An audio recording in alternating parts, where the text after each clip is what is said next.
এখন কি আদা বাটা কেন আদা বাটা রসুন বাটা দেওয়া হয়ে গেছে কি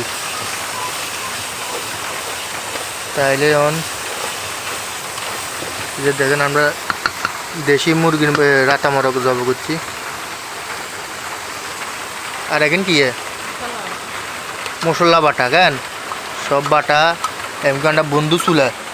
এটা হলো বন্ধু চুলার ভিতরে ফাঁক করি এর এটা হলো বন্ধু চুলা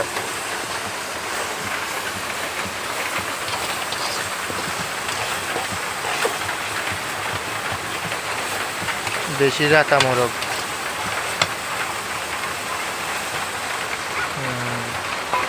মশলা বাটার ঝোল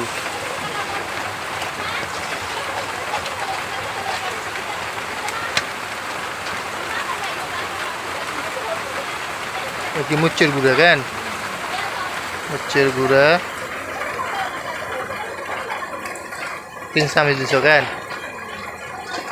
কাঁচামরিচ দিতে না কাঁচামরিচ আজকে আমরা ঘরে পোলাও করুম তারপর দেশি রাতা মোরগ মশলা দিলে খানাটা সেইব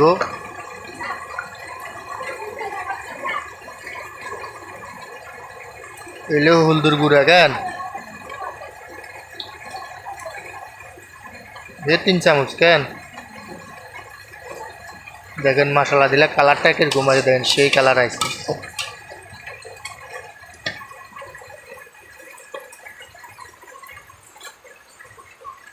তারপরে যে লবণ লবণ যার যার স্বাদ মতো দিব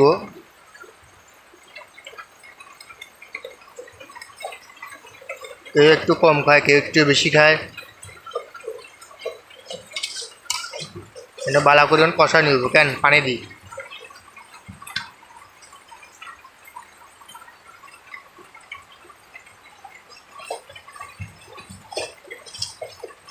এই পাতলির ভিতরে আমরা দিছে ভাতও পুড়িয়ে আছে গরম পানি দিছে যদি লাগে একটু এদিকে এদিকে দেওয়া যাব গরম পানি কন্যা দিবে এখানে এই একটু দেখেন কিন্তু তুমি গরম পানি করে দিয়ে দিবি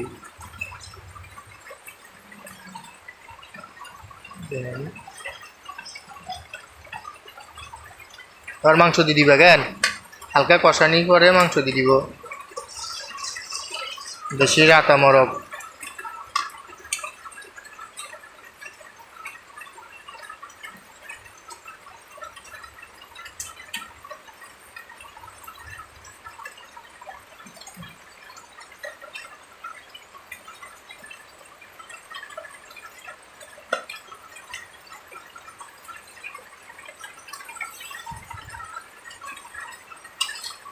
মাশাআল্লাহ কালারটা খুব সুন্দর আছে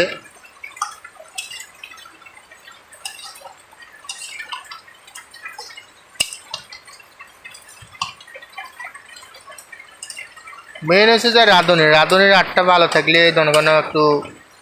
পাকটাও ভালো হয় একটু ভালো করে সব কিছু দিলে আমরা সব কিছু দিছি মশলা দিলে কালারটা সেই আছে জোশ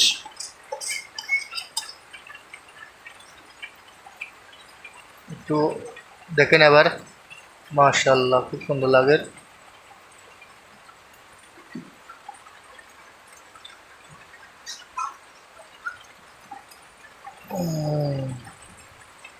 এবার কষানি হইব কেন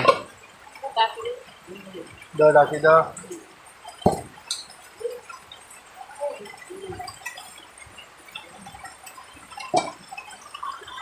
এবার কতক্ষণ ঢাকা হোক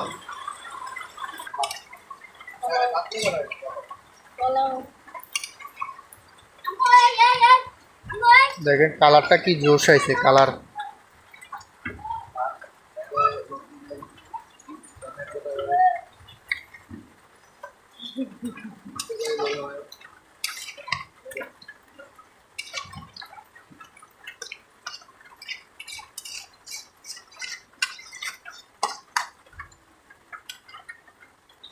মাশাআল্লাহ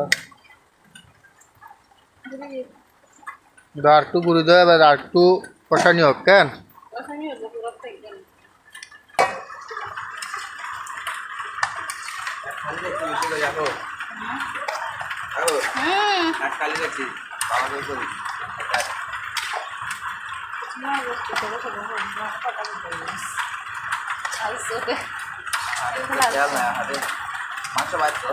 না এই মাংস দিয়ে খাবো